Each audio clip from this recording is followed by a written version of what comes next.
Très heureux de vous retrouver, mesdames et messieurs, pour ce nouveau numéro de l'autre journal. Bienvenue dans cette émission, votre émission que vous suivez d'habitude chaque semaine sur notre page YouTube. Merci. L'actualité au Togo, c'est également cette restriction de l'espace de liberté qui devient sujet dans les débats depuis quelques jours, depuis quelques mois, depuis quelques semaines. Nous allons revenir sur cette actualité dans cette émission numéro 66 de l'autre journal. Nous allons également parler de l'affaire Bolloré, cette affaire-là qui est aussi dans l'actualité, beaucoup commentée par les internautes, la presse locale et internationale.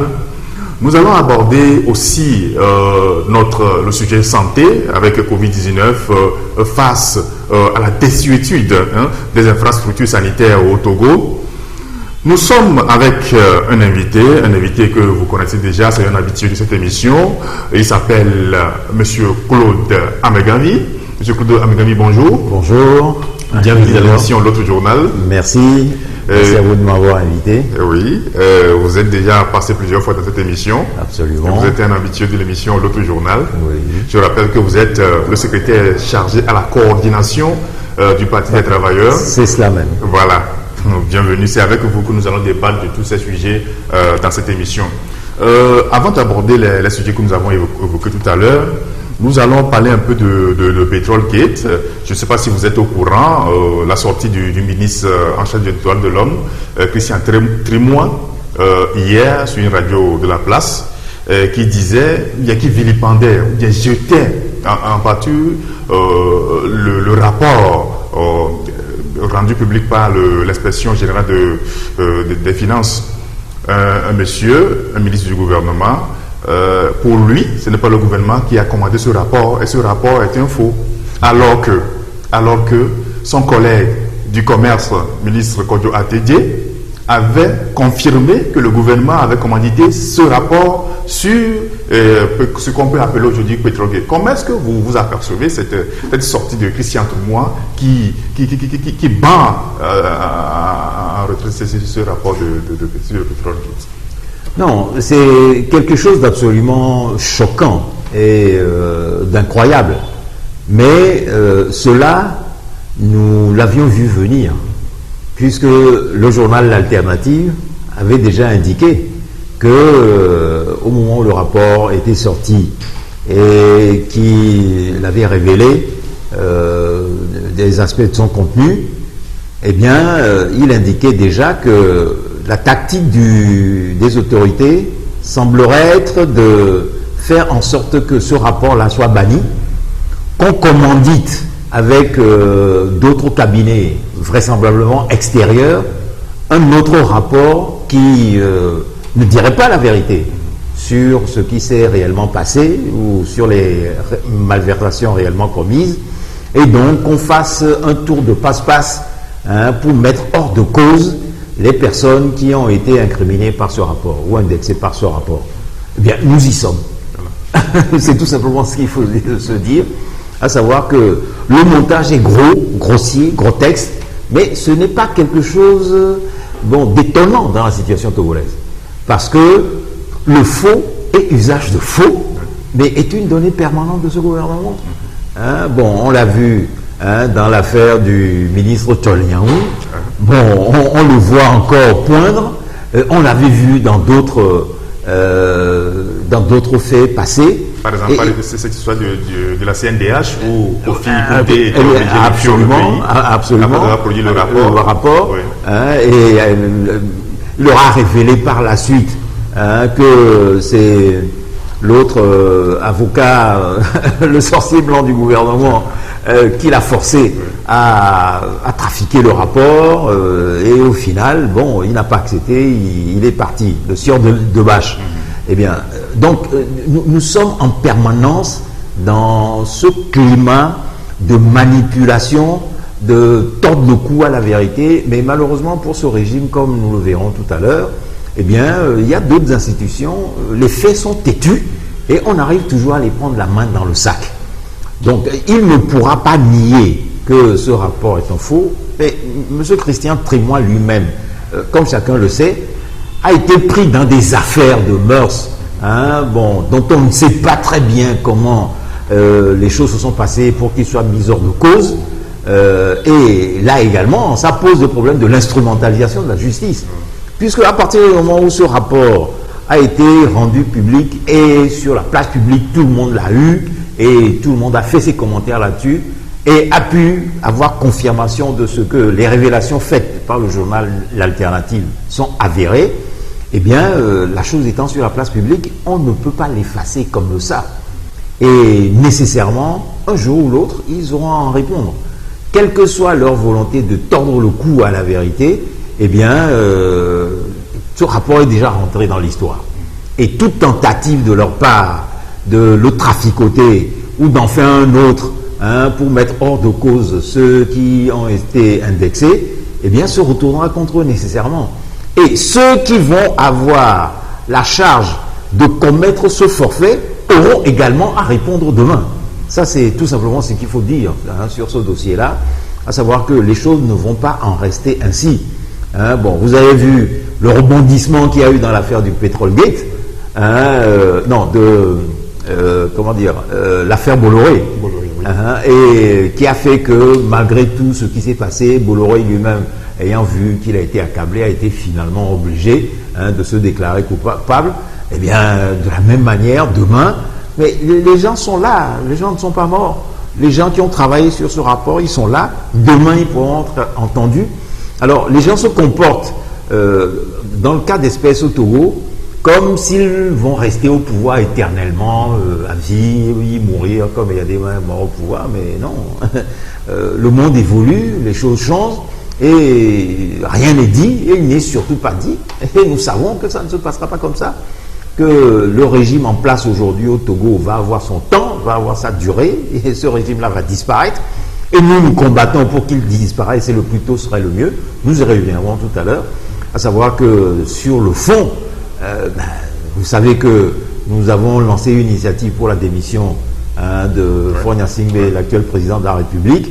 Bien, lorsque nous avons lancé cette campagne, il a pu sembler à toute une série de personnes que nous essayons de tirer le bouchon un peu loin, mais tous ces faits qui se passent au jour le jour ne font que confirmer la nécessité de cette revendication de la démission de Faure. Parce que là, ce qu'ils sont en train de faire porte un nom en termes juridiques, il s'agit de forfaiture. Au-delà du faux et usage de faux dans les usages de la République, en matière de documents comptables, en matière de gestion de l'État. Et là, on peut parler d'état de droit ou toutes sortes de choses, mais du point de vue des normes de fonctionnement de l'État, ce qu'il a dit et ce qu'il prépare n'est rien plus ni moins que de la forfaiture. Alors ça, ce sont des actes répréhensibles devant la loi avec un contenu en termes pénal pour les personnes qui se rendront auteurs et complices de ces faits-là. Donc nous sommes parfaitement sereins à partir du moment où les faits sont constitués et qu'on sait que des documents existent, que les traces peuvent être trouvées à n'importe quel moment et que les événements peuvent être reconstitués d'une façon ou d'une autre. Eh bien, un peu plus tôt, un peu plus tard, la lumière se fera. Et là, ce sera beaucoup plus grave pour eux. Au lieu de laisser les choses s'instruire et que les personnes qui sont mises en cause puissent répondre, et qu'à partir de là, ils changent de comportement, ils veulent poursuivre dans, dans l'innommable. Je n'ai pas d'autre terme pour le qualifier, et avec toutes ces conséquences. Ça veut dire que de jour en jour, ils aggravent la charge de leur culpabilité, et le jour où on aura à les rassembler toutes et à les interpeller pour qu'ils en répondent, mais ça va être extrêmement grave pour eux. Oui. Et si des gens ne font pas attention, mais ils risquent de finir le reste de leur jour en prison. Et ça, il faut commencer à le leur dire très franchement. Ça ne sera pas de la revanche ou quoi que ce soit, mais ce sont les faits, parce que à ce moment-là, on aura à leur appliquer les textes dans leur rigueur, dans la rigueur de la loi, rien et rien de plus, rien de moins. Merci beaucoup, Monsieur Claude. Il y a plusieurs questions que soulève cette affaire-là, ou cette intervention de M. Trimois hier. Dans un même gouvernement, Hein, parce que ce rapport, ça implique d'abord le ministère des Finances, puisque c'est l'impression générale des Finances qui a fait cette audit-là. Ça implique le ministère de Commerce et ça implique d'autres ministères. Mais qu'un ministre de ce même gouvernement se lève et discrédite ce rapport, ben, ça pose beaucoup de problèmes là. On dirait une guerre dans ce gouvernement aujourd'hui. Non, si M. Christian Trimoy a été emmené à sonner cette sorte de charge, mais il ne l'a pas fait seul. Ça veut dire que avant de faire sa sortie, il a eu une autorisation de le faire. Et donc, vous devez constater à partir de là qu'ils sont quelque part le dos au mur, qu'ils ne peuvent rien faire d'autre que ça. C'est-à-dire que c'est gros, c'est grossier, c'est grotesque, mais ça passe ou ça casse. C'est un peu l'attitude qui se dessine et que je vois. Mais ce type de comportement, ils l'ont souvent. Et il y a des mal utilisé beaucoup de son temps. C'est-à-dire que plus la chose est grossière et plus la chose est grosse, plus il va se forcer à le faire et il va se dire en face, il n'y aura rien qui pourra me contrecarrer ou nous contrecarrer. On passe, si ça réussit, ça passe. Malheureusement, à l'époque, les déchirements au niveau des forces démocratiques et leur facile division, parce que dans le même temps, ils corrompent par-ci, ils menacent par-là, ils font ci par-là et arrivent à passer, on fait que ça a réussi. Mais concrètement, là, il faut se dire que ce n'est pas possible, ça ne doit pas réussir, de toute façon. Et donc, moi, ce que je vois par rapport à ça, c'est que au-delà d'une guerre entre ministres, je crois qu'il a reçu le hockey dans haut lieu pour sonner la charge. Quitte à ce qu'on puisse sacrifier certains. Et ils vont les sacrifier comment d'ailleurs? Ils vont les sacrifier simplement en froissant leur ego, leur honneur, etc. Mais la plupart des gens qui sont dans ce gouvernement n'ont plus de dignité, n'ont plus d'honneur. Non, s'il faut voir les choses concrètement. Parce que lorsque vous avez été mis en cause de cette façon aussi directe et que vous savez que vous avez commis des faits qui vous sont reprochés, mais la première des choses, si vous êtes digne, si vous avez à défendre votre respectabilité, votre dignité, c'est de démissionner pour vous mettre à la disposition de la justice et faire la démonstration de votre bonne foi. À partir du moment où nous n'avons rien vu de ceci depuis le début, jusqu'à présent, et un ministre français disait, un ministre, ça démissionne ou ça ferme sa gueule, mais ici, au Togo, ce n'est pas le cas. C'est quel que soit ce qu'on vous reproche, ou quels que soient les faits qui vous sont reprochés, eh bien, vous restez en poste, vous restez en fonction. Par exemple, l'ancienne ministre du Commerce qui a été mise en cause dans ce rapport, Mme Leguézi, mais elle est toujours députée à l'Assemblée nationale. Le père Diakli, il continue de diriger ce comité. Et d'autres personnes. Le DG Chamsi, en son temps, il a détourné plus de 7 milliards. Après, on l'a mis sur une voie de garage, après on l'a rappelé, on lui a redonné des fonctions encore plus importantes que celles qu'il avait avant. Et c'est la pratique de l'impunité. Et là, dans le cas d'espèce, c'est le problème, c'est la problématique de l'impunité qui se sont posées. L'impunité des faits économiques. Alors, il y avait l'impunité sur le terrain des crimes politiques, mais là, c'est l'impunité des crimes économiques dont il s'agit. Alors, le plus grave dans toute cette affaire, c'est quoi? C'est que nous avons affaire à un monsieur qui se prétend être le ministre des droits de l'homme. C'est justement le paradoxe. Ministre des droits de l'homme. C'est-à-dire quelqu'un qui doit veiller à ce que, disons, la respectabilité de la personne humaine, et donc sa sacralité, et donc l'honneur qu'on doit accorder à toutes les fonctions, à commencer par celle dont il a la charge. Cette personne-là doit veiller à tout ça, mais qui commet des faits de ce genre, vous aurez compris que son honneur et sa respectabilité, il a jeté par-dessus bord depuis très très longtemps. Si on voit toutes les affaires dans lesquelles il a trempé avant d'être nommé, et donc à partir de là, nous devons savoir, nous Togolais, que nous avons affaire à un gouvernement qui est déterminé à écraser tout, y compris les règles de droit, les règles de fonctionnement d'un État d'un État normal, hein, bon, pour passer et s'accorder une auto-amnistie, hein, et une impunité totale en tout temps, de tout temps. Alors, la question qui se trouve posée aux Togolais est de savoir si cette situation-là, mais on va la laisser continuer comme ça pendant longtemps, ou s'il est temps de réfléchir sérieusement à y mettre un coup d'arrêt. Alors, nous avons tranché la question depuis très longtemps, et c'est pour cette raison que nous avons sorti cette pétition pour demander à M. Faure-Gnassingbé de démissionner.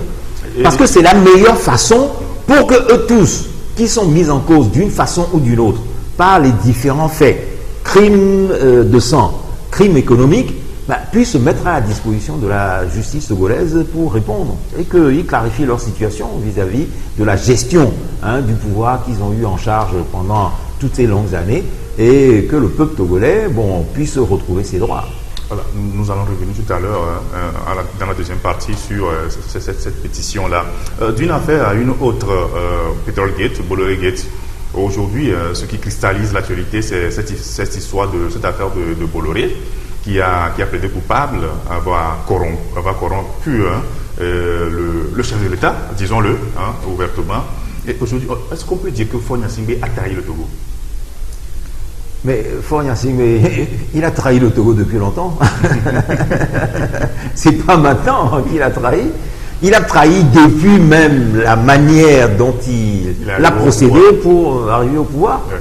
Puisque la personne a commis une violation de la Constitution. Nous ne cesserons jamais assez de le dire. Il a commis un triple coup d'État, d'abord militaire, ensuite constitutionnel et après électoral. Bon, donc ces trois crimes-là, mais relèvent de la haute trahison et sont passibles, hein, bon, des tribunaux. Alors, bon, par la grâce des interventions extérieures alambiquées, etc., on l'a maintenu de force au pouvoir. Et nous avons toujours dit que sous ce rapport-là, l'État français est responsable, hein, de ce qui s'est passé au Togo. Et cela, on commence à le voir avec les rebondissements de l'affaire Sarkozy et sa relation avec l'affaire Bolloré, hein, d'ailleurs. Et donc, vous voyez concrètement, à partir de là, que nous sommes dans une situation où, de la même manière, c'est du non-droit. C'est du non-droit dont tout ceci relève. Et donc, la trahison, elle est manifeste. Mais le plus important pour nous, aujourd'hui, ce sur quoi il faut tirer des conséquences, sont les choses suivantes. À savoir que, vous vous rappelez que dans un premier temps, le même Christian Trimois a indiqué a déclaré que cette affaire est une affaire franco-française qui ne concerne pas le Togo. Bon. Or, mais c'est très simple. À partir du moment où M. Bolloré fait l'aveu de sa culpabilité, il entraîne automatiquement, et c'est mathématique, la culpabilité de M. Faure-Gnassingbé dans ce dossier. Parce qu'il n'y a pas de corrompu sans corrupteur. Et réciproquement, il ne peut pas y avoir de corrupteur sans corrompu. Vous voyez? C'est-à-dire, il ne peut pas y avoir de corrompu sans corrupteur, et il ne peut pas y avoir de corrupteur sans corrompu. Donc, ils se tiennent par la barbichette l'un et l'autre. Et l'un entraîne l'autre dans sa chute, nécessairement. Et donc, de ce fait, en réalité, normalement, si procès il devait y avoir à Paris dans la prochaine période, au moment où l'affaire Bolloré repasserait devant les tribunaux, il devrait y avoir dans le box des accusés là-bas à Paris et M. Bolloré et M. Faure-Gnassingbé pour qu'ils répondent tous les deux. Mais nous n'allons pas dire que nous allons laisser le soin à la justice française de faire le travail que nous, Togolais, devons faire pour ce qui concerne notre pays, puisque, comme cela a été indiqué par ailleurs, il s'agit d'un problème de souveraineté nationale. Et je pense de ce point de vue que la décision de la juge française qui estime qu'il y a là posé un problème de souveraineté est tout à fait juste. Alors, de ce point de vue, c'est à nous, Togolais, qu'il appartient, hein, d'exercer notre souveraineté, de prendre nos responsabilités pour l'exercer sous ce rapport, et donc nous occuper du cas de M. Faure-Gnassingbé, dont l'acte de personnalité corrompue qu'il a posé est un fait constant, notoirement établi, juridiquement établi aujourd'hui par l'aveu de M. Bolloré. Bon. Et donc, à partir de là, c'est ce que j'indiquais tout à l'heure. Là également se trouve posé le problème de la médiation par laquelle on va passer pour que M. Faure Esozimna Gnassingbé puisse répondre de ses actes. Et la seule médiation que je connaisse à ce jour est l'obligation de sa démission du pouvoir. Et pour qu'il démissionne du pouvoir, comme tous les coins du pouvoir aujourd'hui sont verrouillés par tous les aspects, on y reviendra peut-être aussi sur la fin tout à l'heure, par le rôle qu'on fait jouer aux forces de sécurité et de défense dans le pays, dans l'intimidation des citoyens, etc. Eh bien, nous sommes dans une situation où, par ailleurs, au niveau, à un double niveau, au niveau des autres organes de fonctionnement de l'État, à savoir le corps législatif et le corps judiciaire, qui sont totalement inféodés à l'exécutif, faisant qu'ils ne peuvent pas jouer leur rôle de contrôle et donc de sanction de l'exécutif. La seule voie qui reste aujourd'hui, c'est la voie pour le peuple togolais de s'ériger en souverain suprême et de poser l'acte fondamental par lequel la question de la démission du chef de l'État pour qu'il réponde de ces actes de corrompus puisse survenir.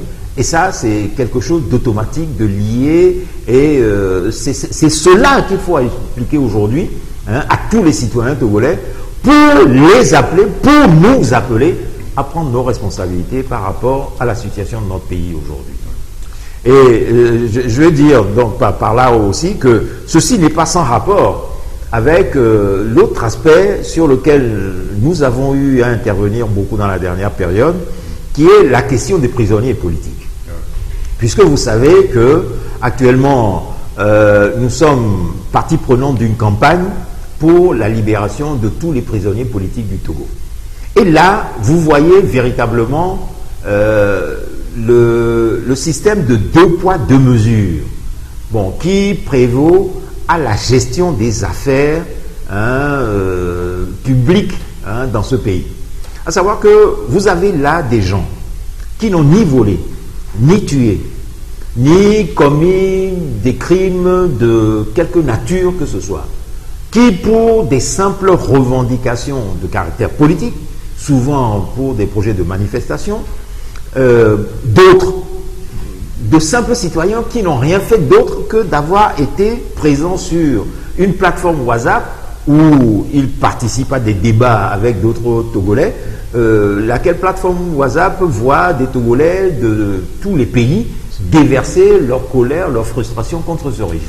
Eh bien, ces gens-là, ayant été infiltrés, mais se sont vus arrêtés aux 4 coins du pays et ont été détenus dans des centres de détention non conventionnels, torturés, tués pour environ 8, sinon plus d'entre eux, mais nous avons aujourd'hui certifié que 5 de ces personnes-là détenues ont été effectivement tuées en détention sous la torture, et beaucoup d'entre eux qui sont maintenus dans les liens de la détention, soit à la prison civile de Lomé, soit à la gendarmerie nationale ou dans d'autres centres de détention, depuis, pour certains, l'année 2018. Des gens qui n'ont pas commis de crime, qui n'ont pas tué, qui n'ont pas volé. Or là, vous avez des gens qui gèrent l'État togolais, le bien de tous, qui pillent, qui volent par milliards, qui font tuer des citoyens pour prendre le pouvoir, et qui sont là, qui ne veulent pas rendre compte. Donc vous voyez la politique du 2 poids 2 mesures qu'il y a dans la situation togolaise. Et ça, c'est quelque chose d'absolument intolérable, inacceptable, qui ne peut pas continuer. Et c'est la raison pour laquelle nous insistons, quant à nous, pour que ces personnes-là soient immédiatement libérées, et peut-être que les responsables de l'État aillent prendre leur place pour répondre, eux, de crimes réels qu'ils ont commis. Parce que les plus de 400 à 500 morts identifiés par la mission de vérification des faits qui est arrivée ici en 2005, ne sont pas morts d'accident de la rue. Non, ils ont été assassinés, tués par quelqu'un qui n'avait pas le droit d'aller au pouvoir, puisque les institutions ne disposaient pas, que c'était lui qui devait remplacer son père à son décès. Nous ne sommes pas dans une monarchie, nous sommes dans une république. Bien. Et deuxièmement, nous avons des faits validés preuve à l'appui par une commission, non pas composée d'opposants, mais de fonctionnaires de l'État qui font des investigations, qui recueillent les documents, qui établissent noir sur blanc que là, il y a des malversations qui ont été commises. Un autre ministre certifie que le processus, effectivement, a été engagé dans un premier temps. Et là, on nous dit, on fait de l'esbrouf pour nous dire non, tout ça, c'est pas vrai et tout. Et en même temps, nous savons que des gens détournent de l'argent dans ce pays et vont déposer des milliards sur des comptes à l'extérieur, etc., etc. La Banque mondiale et autres institutions publient des statistiques indiquant qu'il y a plus de 100 milliardaires au Togo, que la plupart de ces milliardaires-là ne sont pas des gens qui ont fait fortune dans le commerce, dans les affaires, mais simplement par la gestion de l'État ou par les fonctions qu'ils ont au niveau des structures étatiques. Mais là, vraiment, on se demande dans quel monde on est et comment on peut accepter que de telles choses puissent continuer à prospérer sans qu'on y mette un coup d'arrêt. Et donc, voilà le problème qui est posé. Oui, dans l'affaire Bolloré, le port autonome de Lomé a été confié à ce milliardaire pour exploitation pendant 35 ans. Donc, quand il a plaidé coupable en France devant la justice française, aujourd'hui, est-ce que ce contrat-là peut aller jusqu'à 35 ans? Ah non, mais à partir du moment où il est constaté que le contrat n'est pas régulier, mais le contrat il peut être dénoncé à tout moment. D'ailleurs, les Togolais n'ont jamais vu ce contrat, les termes du contrat, ce qui se dit sur ce papier. Bien sûr. Parce que, excusez-moi, d'abord, ce contrat peut être annulé à tout moment. Pourquoi? Parce que l'autre partie qui en est signataire, ou bien l'autre partie qui l'a concédé, à savoir M. Faure Gnassingbé, n'ayant pas été investi régulièrement, mais ce contrat à tout moment peut être déclaré nul et de nul effet. Puisque M. Faure Gnassingbé n'est pas qualifié à poser des actes au nom du peuple togolais. Mais là, on ne va pas anticiper sur toute une série de choses. C'est la réponse que je peux donner pour l'instant. À partir du moment où il a pris le pouvoir par des voies non régulières, on ne peut pas nous brandir le fait que c'est un gouvernement de fait, donc ces actes sont légaux. Vous savez, lorsque De Gaulle est arrivé au pouvoir, après la Seconde Guerre mondiale, à la fin de la Seconde Guerre mondiale, en 1945, mais vous savez que tous les actes d'État posés par le régime de Pétain, le régime de Vichy, il les a annulés. Il les a annulés. Il les a annulés. Vous prenez le journal officiel de la République française, vous retrouverez dedans des décisions, des ordonnances, des lois, des décrets, par lesquels tous les actes posés par le gouvernement de Pétain ont été annulés. Et ça fait jurisprudence. Et dans tous les pays, c'est comme ça que ça fonctionne. Parce que vous ne pouvez pas dire que un régime illégitime et illégal, mais pose des actes dont vous reconnaissez la légalité, sinon vous-même, vous ne savez pas ce que vous faites. Voilà.